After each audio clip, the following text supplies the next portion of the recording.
నేను ఒకటి అడుగుతా ఉన్నాను, నాసిరకం మందు ఇచ్చిన మాట నేను ఒకటి అడుగుతా ఉన్నాను. ఏ అయితే జగన్మోహన్ ప్రభుత్వంలో ఉన్నటువంటి బ్రాండ్లు ఈరోజు అమలు అవుతా ఉన్నాయి.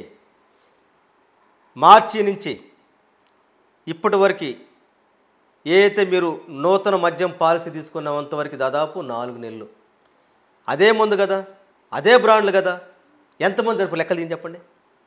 అబద్ధాలు చెప్పి మోసాలు చెప్పి వాళ్ళ చేతిలో ఉన్నటువంటి మీడియా మొత్తాన్ని వాడి ప్రజల మైండ్ల మొత్తాన్ని పొల్యూట్ చేసి ఇప్పుడు క్వాలిటీ మద్యం ఇస్తామని చెప్తున్నారు చంద్రబాబు గారు. క్వాలిటీ మద్యం ఇస్తున్నాము, రేట్లు తగ్గించారని చెప్తారు. ఎన్నికలు ఏదైతే హామీ ఇచ్చామో దానిలో భాగంగా క్వాలిటీ మద్యం ఇచ్చాము, మద్యం ధరలు తగ్గించామని చెప్తున్నారు. ఈరోజు మద్యం పేరుతోటి అన్ని పాత బ్రాండ్లు అందుబాటులో చెప్పేదండి. అసలు మద్యంలో మీరు అన్నట్టు ఏంటంటే తాసుపాములో చిన్న పాము మంచిది, పెద్ద పాము మంచిది అన్నట్టుగా ఉంది. అదేవిధంగా మధ్యలో అసలు మంచిదట్టు చేస్తే మీరు చెప్పండి. లెక్కర్ చెప్పేదండి, నేను అడుగుతా ఉన్నానండి. అంటే చంద్రబాబు 100 చెబుతాడు, ఏది కూడా అతనికి విశ్వసనీయత లేదు. ఈరోజు మద్యమే ఒక చెప్పండి మద్యం మంచిదని చెప్పేసి మీరు దాని మీద మద్యం ఇస్ నాట్ ఇంజురీ హెల్త్ అని చెప్పి అది తీసేసి పంచండి. మేము అడుగుతా ఉన్నాం, హానికరం అని చెప్పి లేకపోతే తీయండి, మంచిది అయితే పెట్టచ్చు కదా. ఈరోజు మీరు మంచి విద్యుత్ ఇచ్చామని చెప్పుకోలేకపోతున్నారు, మంచి వైద్యం ఇచ్చామని చెప్పుకోలేకపోతున్నారు, మంచి వాటర్ ఇచ్చాము గ్రామీణ చెప్పుకోలేకుండా ఒక సిగ్గు విడిసి మంచి మద్యం ఇస్తామని చెప్పి అంటున్నారంటే మీరు మద్యాన్ని ప్రోత్సహించేవాళ్ళు. ఈరోజు ఆంధ్రప్రదేశ్లో గత ప్రభుత్వంలో 10 సంవత్సరాలు దాదాపు 15-20 వేల కోట్ల రూపాయల ఆదాయం వస్తే అది ప్రజల సంక్షేమానికి ఉపయోగించాం. ఈరోజు రాష్ట్ర ప్రభుత్వానికి వచ్చే ఆదాయం మొత్తం కూడా వాళ్ళ జేబులో నింపుకోవడం కోసం, ఎమ్మెల్యేల జేబులు నింపుకోవడం కోసం, తెలుగు పార్టీ కార్యకర్తల జేబులు నింపుకోవడం కోసం ఈరోజు మద్యం ధర వచ్చే ఆదాయం మొత్తం ప్రైవేటులు దాచిపెట్టి ఈరోజు గ్రామీణ ప్రాంతాల్లో విచ్చలవిడిగా ఒక్కొక్క ఎమ్మెల్యేలకి పర్సెంటేజ్లు ఎక్కువ ఇచ్చుకో షాపు నడపాలంటే మా పర్మిషన్ ఉండాలి.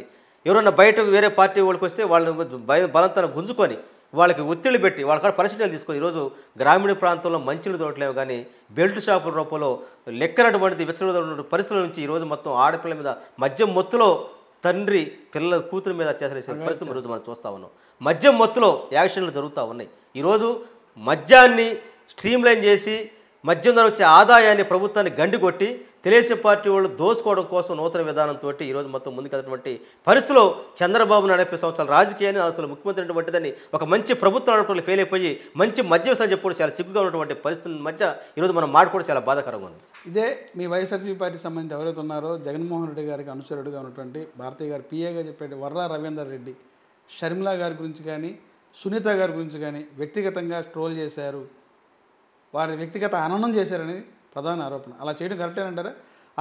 రవీంద్ర రెడ్డికి భారతీయ గారికి ఎవరు పిఏ లేరు. చెప్పండి ప్రూవ్ చేయమని చెప్పండి. కేవలం ఎవరి చేతిలో ఈరోజు పోలీసు ఎవరి చేతిలో ఉంది?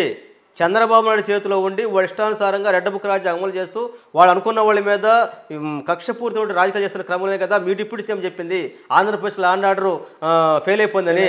ఆయనేమో ప్రశ్నిస్తాన మనిషి ఏదో సామెతగా అత్త మీద కోపం తొత్తు మీద చూసినట్టు లాండ్ ఆర్డర్ కంట్రోల్ అటువంటి చంద్రబాబు మీద మాడకుండా ఏదో దళితురాలు కాబట్టి ఒక మహిళ కాబట్టి ఏదో సామెతగా మరోలా ఉంటుందండి. ఏమండి పవన్ కళ్యాణ్ గారు డిప్యూటీ సీఎం పవన్ కళ్యాణ్ గారు హోంమంత్రి తీసుకుంటే మరోలా ఉంటుందండి. ఎలా ఉంటుందండి పవన్ కళ్యాణ్ హోంమంత్రి తీసుకుంటే? ఒక అహంకారపూరిత మాటలు ఎవరు నువ్వు తీసుకుంటే నువ్వు ఎవరు? అసలు ఈరోజు క్యాబినెట్కి హెడ్ ఎవరు? ముఖ్యమంత్రి చంద్రబాబు నాయుడు గారు. నువ్వు తీసుకోవడం అంటే ఏంటి అంటే నువ్వు అంటే ఒక డిక్టేటర్ రాజకీయం ఒక అహంకారపూరితటువంటి విషయాన్ని నువ్వు చంద్రబాబు నాయుడు స్వార్థపూరిత విధాలతో పవన్ కళ్యాణ్ క్షమించాడు కానీ ఎవరు నువ్వు అసలు తీయటానికి? నువ్వు నీకు దమ్ము ఉంటే ధైర్యం ఉంటే ముఖ్యమంత్రి తర్వాత సగ ప్లేస్లో నువ్వు ఉన్నప్పుడు ముఖ్యమంత్రిని అడుగు, సార్ మన రాష్ట్రంలో ఆర్డర్ కంట్రోల్ తప్పిపోతుంది కాబట్టి సరిచేయండి అని చెప్పి ప్రశ్నించాలి, అడగాలి. అదే క్రమంలో లేదు సోదర సమానటువంటి సహచర మంత్రి అయినప్పుడు అమ్మాయి కొంచెం ఇది కంట్రోల్ చేసి బాగాలేదు పరిస్థితి చెప్పుకోవాల్సిన పరిచి నువ్వు ప్రజావేదిక మీదకి వచ్చేసి బహిరంగలోకి వచ్చేసి ఒక మాదిగ మహిళ కాబట్టి ఒక ఎస్సీ లాంటి సులకన భావంతో ఆ విధంగా మాట్లాడి తన యొక్క అహంకారపూరిత విధానాన్ని ఎస్సీ లాక్కుంటే అంటే ఏంటి అసలు ఇది? ఒక మంత్రి పదవి ఇవ్వడానికి ఒక ప్రాసెస్ ఉండేది. ఏదైతే సిఎల్పి గారి మంత్రి ముఖ్యమంత్రి ఉంటారు అదేవిధంగా మంత్రివర్గాన్ని ముఖ్యమంత్రి నిర్ణయిస్తాడు, క్యాబినెట్ మొత్తం అప్రూవల్ మొత్తం గవర్నర్కి వెళ్ళింది. ఇది మొత్తం పెట్టేసి అసలు నీకు రాజకీయ పరిణితి లేకుండా రాజకీయ మీద అవగాహన లేకుండా క్యాబినెట్ కూర్పు మీద అవగాహన లేకుండా నేను తీసుకుంటానని చెప్పమంటే నువ్వు పవన్ కళ్యాణ్ వస్తే హోంమంత్రిగా వస్తే మరోలా ఉంటుంది. ఎలా ఉంటుంది పవన్ కళ్యాణ్? ఏ ఉండదు. చూసాక ఇప్పుడు 3 శాఖలు ఆయన చేతిలో ఉండి పర్యావరణం ఉంది, ఎక్కడ పర్యావరణం మొత్తం ధ్వంసం అయిపోతూ ఉంది, రూరల్ వాటర్ సప్లై ఉంది. ఏందండి నేను చేసేది? అసలు ముందు ఆ శాఖ గ్రిప్ తీసుకోమని చెప్పండి. ఏదో తాబేలాగా ఎప్పుడు 6 నెలలకు వస్తే తలకాయ పెట్టినట్టు వస్తూ ఉండేది. ఈరోజు తన శాఖ మీద గ్రిప్ తెచ్చుకోమని చెప్పండి. ఏం మాట్లాడు ఆయన? నువ్వు రాజకీయాల్లో ఇంకా నేర్చుకోవాల్సిన అవసరం ఉంది. ఏదో ప్రజల చేతికి ఏదో నువ్వేదో ప్రశ్నిస్తావంటే నమ్మారు, నిన్ను శారదీశారు, గెలిపించారు, తీరా నువ్వేదో పొనుకున్నావు. నువ్వు గతం చెప్పింది మొత్తం మార్చుకొని ఓసర వెళ్ళి కూడా రంగులేదేవు కానీ అన్ని వేషాలు మార్చినావు కానీ నువ్వు రకరకాల వేషాలు మార్చి ఆ ఊరు పోతే నాది ఈ ఊరు అంటావు, ఇంకో చోట పోతే ఇంకో చోట. రేపు మహారాష్ట్ర పోయి ఇక్కడ నా పిల్లల మొత్తం ఇక్కడ ఉంటారు చదువుకుని అంటారు. అదేవిధంగా ఇంకో కూడా చెప్పాల్సింది, నా భార్య కూడా ఇక్కడే చెప్పాల్సింది బాగుండేది. అందువల్ల ఏంటంటే భార్యల వివాదమే వైసీపీ పార్టీకి ఓటమి కారణం అంటారా? వైసీపీకి ఓటమి కారణం అంటారా? కాదండి, వైసీపీ ఓటమికి అది ఒకటే పవన్ కళ్యాణ్ మీద ఆరోపణల కారణం కాదంటారా? ఏమండి పవన్ కళ్యాణ్ ప్రధాన కారణం కాదంటారా? ఈ రోజు మహారాష్ట్రలో చెప్పాడు, నా పిల్లలు ఇక్కడ మహారాష్ట్ర మరాఠీ నేర్చుకున్నారని చెప్పన్నప్పుడు పిల్లలు ఎట్టొస్తారు? భార్య ఉండాలి కదా. ఎస్, నేను ఈ నా భార్యది ఇక్కడ, మన రెండో భార్యది ఇక్కడ, ఈ ప్రాంతంలో నాకు అభిమానం ఉంది అని అది కూడా చేస్తే బాగుండదంటే మన ఇక్కడ విమర్శిస్తే కాదు. ఒక భార్య విడిపోవటానికి కలిసి ఉండటానికి రకరకాల కారణాలు అంటే వాళ్ళ వ్యక్తిగత విషయం, దాన్ని మనం పడుచుకోదు. అంటే ఇక్కడ ఏంటంటే నేనేంటంటే ఎక్కడికి పోతే ఏ ఎండకు పడితే ఆ గొడుగు పట్టడం, ఏ రోడ్డుకి పడితే ఆ రోడ్డు కాడ పాట పట్టడం, అంటే ఒక రాజకీయాలు ఒక స్థిరత్వమైనటువంటి మనిషి అనేటువంటి ఎగ్జాంపుల్ ఇవ్వడం కోసం. వాళ్ళ 3 పెళ్లి 30 పెళ్లి మాకు అనవసరం, ఎందుకంటే అది ఆయన ఎన్ని బాధలు పడడం ఏముంటే అది మనం అది అసలు నేను ఆ విషయం వ్యతిరేకిస్తూ ఉంటాను. అందువల్ల ఏంటంటే నేనేంటంటే ఇక్కడ ఏంటంటే పవన్ కళ్యాణ్ చెప్పినప్పుడు ఎక్కడ ఒక్క స్టాండర్డ్ లేనటువంటి మనిషి అతను, అది నేను చెప్పదలుచుకున్నాను. వైసీపీ పార్టీని నమ్ముకున్న కేడర్ని జగన్ వదిలేశారు, తీవ్ర అసంతృప్తిలో ఉన్నారు. ఎందువల్ల అంటారు? ఈ 5 ఏళ్ల కాలంలో పార్టీని ఈ స్థాయికి దిగజారడానికి వైఎస్ఆర్ కార్యకర్తలని పట్టించుకోకపోవడమే అధికారం రావడంతో ప్రతి మంత్రి కూడా జగన్మోహన్ రెడ్డితో సహా కార్యకర్తలను పట్టించుకోలేదంటారు. నిజం కాదంటారా? ఒకటండి, ఎవరికి దగ్గర కాబట్టి నిజం కాదంటారా? ఇక్కడ ఒకటి ఏంటంటే తెలుగు పార్టీకి వైఎస్ఆర్ కాంగ్రెస్ పార్టీకి ఒక రాజకీయ సారూప్యతలో భేదం ఉంది. ఒకటేంటంటే ప్రభుత్వం అంటే ఇక్కడ ప్రజలకు అర్థం కాదు ఏంటంటే ప్రభుత్వం అంటే అయితే భారత రాజ్యాంగం ప్రకారంగా ప్రజలకి సర్వీస్ చేసేటట్టు ఉండాలి తప్ప, ప్రజలకి మనం సేవలకు ఉండాలి తప్ప, ప్రభుత్వం అంటే ప్రజల సంక్షేమం పేరుతోటి దోసుకున్నటువంటి ఒక ఎఫన్ లాగా ఒక వ్యవస్థలాగా ఉండకూడదని కోరుకున్నాడు జగన్మోహన్ రెడ్డి గారు. చంద్రబాబు నాయుడు ఏం చేస్తాడు? ప్రభుత్వం అంటే Telugu party cadre, Telugu party కార్యకర్తలు బతకడం తప్ప ప్రజలు కాదు. అదే క్రమంలో స్కీములు అంటే స్కాములు పెట్టి దోసుకోవటం. అందువల్ల జగన్మోహన్ ఒక నూతన విధానంలోకి వచ్చినాక ఒక పక్క 2019 నుంచి 2 సంవత్సరాల కరోనా వచ్చి ప్రపంచం మొత్తం గడలాడుతున్నా కూడా ఏదైతే జగన్మోహన్ చెప్పాడు చేసి ఆంధ్రప్రదేశ్లో విద్యా విప్లవాన్ని, ఆరోగ్య సురక్షతని, అదేవిధంగా గ్రామ స్వరూపాన్ని, అదేవిధంగా సంక్షేమ కార్యక్రమాలు ఎక్కడ దాటలేదే ఒక నూతన రోడ్ తేవాలని ప్రయత్నం చేశాడు. ఇక్కడ విషయం ఏంటంటే అప్పుడే పుట్టిన పిల్లోడికి ఏదైతే చికెన్ బిర్యానీ పెడితే అది డైజెస్ట్ కాలేకుందో జగన్మోహన్ ఒక పెద్ద ప్రయోగం చేశాడు. ఆ ప్రయోగం ఇప్పుడున్న సమాజానికి అర్థకపోవచ్చు, కానీ లాంగ్ రన్లో మాత్రం జగన్మోహన్ రెడ్డి గారి విధానం నినాదం భవిష్యత్తుకి ఆధారపడుద్ది. అందువల్ల ఏంటంటే ఇక్కడ ప్రభుత్వం అంటే పరిపాలన అంటే ప్రజలకి సేఫ్ గార్డ్గా ఉండదు తప్ప ప్రజల పేరుతోటి దోసుకున్నటువంటి వ్యవస్థ కాదు. అది చంద్రబాబు నాయుడు వచ్చినాక సో అర్థమవుతుంది కదా. లెక్కల పేరుతోటి, ఇసుక మాఫియా పేరుతోటి మొత్తం కాంట్రాక్ట్ మొత్తం ఈరోజు మొత్తం వాళ్ళ కార్యకర్త దోసుకోవడం కోసం పెట్టాడు కదా, అది మా ప్రభుత్వం కాదు. అందువల్ల ఏంటంటే ఇప్పుడు దాకా ఆంధ్రప్రదేశ్ రాజకీయ స్వరూపంలో ప్రభుత్వం అనేటువంటిది అదే అన్నమీ సినిమాలుగా ప్రజలకు సంక్షేమం ఎట్లా ఉందంటే రాజుగారు ఒక ఐసు పెద్ద ముక్కిస్తే చివరికి వచ్చేలేక చిన్న ముక్కగా తీరిపోయి ఇదండి ప్రజలకు ఇస్తున్నాం అని చెప్పేసి ఆ విధంగా దోసుకునే వ్యవస్థలో నుంచి ఏదైతే మనం ఇచ్చే ప్రతి పైసా డైరెక్ట్గా పేదవాడికి వెళ్ళాలనేటువంటిది ఒక కొత్త నూతన ఇచ్చే క్రమంలో ఇప్పుడు దాకా రాజకీయాలు అడ్డం పెట్టుకుని దాచుకున్నటువంటి వ్యవస్థకు భిన్నమైన దాంట్లో కొంత ఇబ్బంది పడ్డ మాట వాస్తవం. కానీ లాంగ్ రన్లో ఒక ప్రజా సంక్షేమాన్ని, ప్రజల యొక్క ఒక మార్పు కోసం ప్రపంచం పోటీ పడుతున్నటువంటి ప్రపంచంలో ఆంధ్రప్రదేశ్ ముందుకెళ్ళడం కోసం ఇంగ్లీష్ విద్య కావచ్చు, విద్యా విప్లవం కావచ్చు, అదేవిధంగా సాంకేతిక ప్రపంచాన్ని అందుకునేటువంటి ఒక నూతన విధానాన్ని, ఒక కొత్త పరిపాలన దక్షతను ఈరోజు జగన్మోహన్ రెడ్డి గారు తీసుకొచ్చే క్రమంలో ఇప్పుడు దాకా మనం ఒకవైపు చూసాం నాణ్యానికి, రెండవ వైపు చూసే క్రమంలో ఆ టర్నింగ్లో కొద్దిగా స్లో అవటం వల్ల అది కొంచెం ఇది కాకుండా తప్ప రాబోయే రోజుల్లో ప్రపంచంలో ఆంధ్రప్రదేశ్ అగ్రరాజ్యం తీసుకెళ్ళటంలో జగన్మోహన్ రెడ్డి గారు తీసుకున్న విధానాలే ముందుకెళ్తే తప్ప చంద్రబాబు నాయుడు లాగా దాచుకోవటం కాదు. కాబట్టి ఆ క్రమంలో ఏంటంటే ఇప్పుడు చూసినటువంటి పరిపాలన పరిస్థితులు జగన్మోహన్ తీసుకున్నటువంటి విధానం వల్ల కొంత కార్యకర్తలను ఏమనుకున్నారు, మా పార్టీ వస్తే మొత్తం మేము కూడా మీరు చెప్పుకొని గుంటలు తీసి మొత్తం దోపిడీ చేసుకోవచ్చు, ఎస్సీ కార్పొరేషన్ లోన్ తీసుకోవచ్చు, బీసీ కార్పొరేషన్ లోన్ తీసుకోవచ్చు, అదేవిధంగా స్కిల్ డెవలప్మెంట్ తోటి దోసుకోవచ్చు అని కొంతమందికి ఉంటే అది జరగల. దాన్ని మనం కార్యకర్త నష్టపోయినట్టు కుదిరింది. ఈరోజు ఇప్పటికీ మాత్రం చెబుతున్నాను, జగన్మోహన్ రెడ్డి గారు బయటకు వస్తే వేలాది మంది లక్షలాది మందిగా ఆయనకు స్వాగతం పలికే పరిస్థితి ఉండి త్వరలోనే నిరూపిస్తాం. రేపు జనవరి నుంచి ఆంధ్రప్రదేశ్లో వైఎస్ఆర్ కాంగ్రెస్ పార్టీ అధినేత జగన్మోహన్ రెడ్డి ప్రజాక్షేత్రంలో రాబోతున్నాడు. అప్పుడు వీళ్ళు నమ్మకం వీళ్ళ యొక్క నాటకాలు డ్రామాలు మొత్తం ప్రజలు గమనిస్తారు. సూపర్ సిక్స్ కాస్త డక్అవుట్ అయిపోయి వాళ్ళు ఓడిపోయే పరిస్థితి ఉంది. కాబట్టి ఖచ్చితంగా అయితే ప్రజలు ఇప్పుడు దాకా అయితే ఆ ప్రభుత్వం నమ్మి మోసపోయిన ప్రభుత్వం బుద్ధి చెప్పి రోజు రాబోతా ఉంది.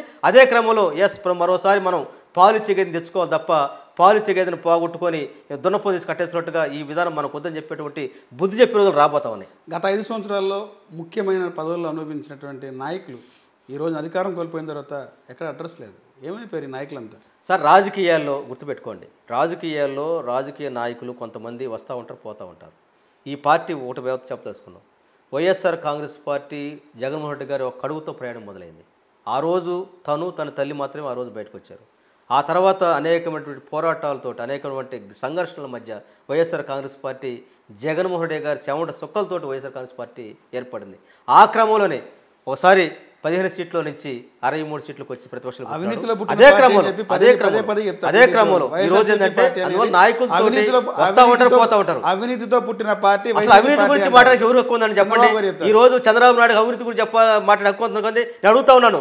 2 ఎకరాల రైతు కుటుంబం నుంచి 2 లక్షల కోట్లు అట్టు వచ్చి అతను చెప్పండి. ఆ మ్యాజిక్ అని చెప్పండి. హెరిటేజ్ ఫుడ్ ఎవరిది చెప్పండి.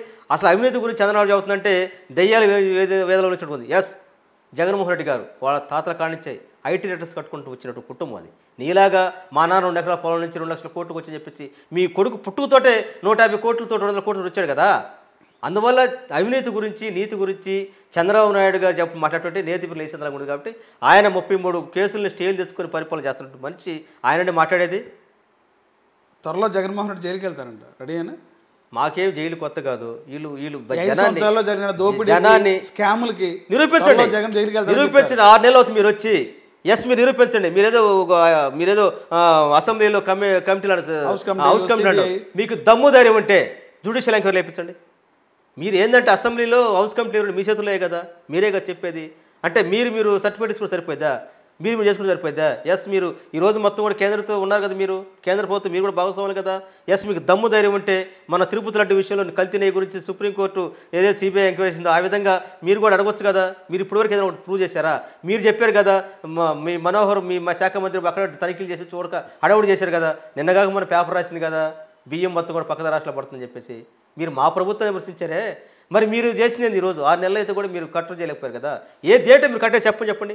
ఇది మొత్తం ఏంటంటే ప్రజల మొత్తాన్ని డైవర్షన్ చేసే పాలిటిక్స్లో భాగంగా ఇదిగో పులి ఎందుకంటే అదిగో పులి ఇదిగో తోకనట్టుగా మేము జైలుకి వెళ్ళిపోతుందని చెప్పేసి ఒక కన్ఫ్యూజ్ వాతావరణాన్ని ప్రజల మైండ్లోకి పెట్టి చంద్రబాబుకి ఏంటంటే అతనికి ఒక ఇది ఉంది ఏమని అబద్ధాన్ని కూడా 10 సార్లు జీవితం నిజమైపోయిందని చెప్పేసి అని.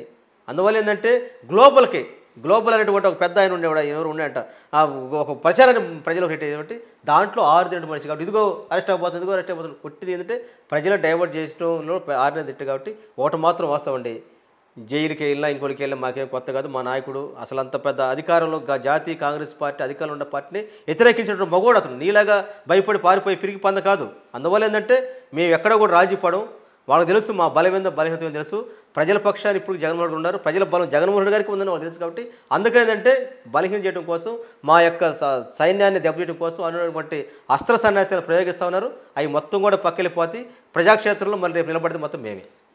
భవిష్యత్తులో వైఎస్ఆర్ కాంగ్రెస్ పార్టీ బతికి పట్టగలదంటారు? ఖచ్చితంగా భవిష్యత్తు ఏందండి, 40% ఓట్లు ఉందండి.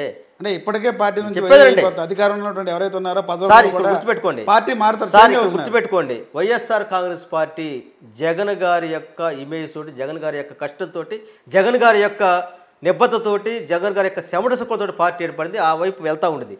మధ్యలో నాయకులు వస్తూ ఉంటారు, పోతూ ఉంటారు. టీడీపీకి బాలేదా, కాంగ్రెస్కి బాలేదా, బీజేపీకి బాలేదా, ఏ పార్టీలో ఉన్న పేరు చెప్పండి. నేను అడుగుతా ఉన్నాను. జనసేన ఇచ్చేటువంటి ఏకైక ఎమ్మెల్యే గెలిచినటువంటి రాపాక ప్రసాద్ వైసీపీకి వచ్చాడు కదా. అదేవిధంగా జగన్మోహన్ రెడ్డి ఏదైతే చంద్రబాబు నాయుడు గారికి తిక్కున్నటువంటి కొడాల నాని గారు పెట్టుకొచ్చారు కదా, వంశీ గారు పెట్టుకొచ్చారు కదా, ఒకే మంచం మీద పడుకొని ఒకే కలిసినటువంటి కన్నం బలరాం గారు పెట్టుకొచ్చారు కదా. అంటే ఏ పార్టీకి చెరుపులు దొరుకుతూ ఉంటాయి. ఇక్కడ మాత్రం వాస్తవం ఏంటంటే వైఎస్ఆర్ కాంగ్రెస్ పార్టీ జగన్ గారి యొక్క ఇమేజ్, జగన్ గారి యొక్క శక్తి సామర్థ్యం ఆధారపడిన పార్టీ. నాయకులు వస్తూ ఉంటారు, పోతూ ఉంటారు. అందువల్లంటే ఈ పార్టీకి ఒక దమ్ము ధైర్యం ప్రజా సుభిక్షితమైనటువంటి పరిపాలించినటువంటి ఏకైక నాయకుడు జగన్మోహన్ రెడ్డి గారు. వారు మాత్రం ఉన్నారు, అది మాత్రం మర్చిపోవద్దు. వారు ఈరోజు ప్రజల్లోకి వస్తే మొత్తం ప్రజా సమూహం మొత్తం ఆయన నడవడం సిద్ధంగా ఉంది.